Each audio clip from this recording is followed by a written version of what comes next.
கிருமிகளை அழிக்கும் நோய்கள் வராமல் தடுக்கும் வாங்குங்கள். வெல்கம் பெனாயில் மற்றும் கிளீனிங் பொருட்கள் உங்கள் வீட்டு அருகில் கடைகளில் கிடைக்கும்.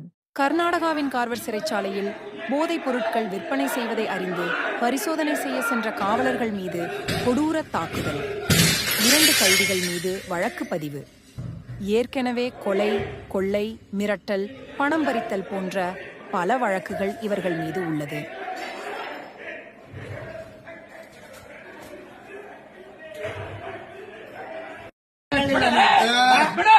ರಾಘು ಸರ್ ಎಲ್ಲರದು ವಿಡಿಯೋ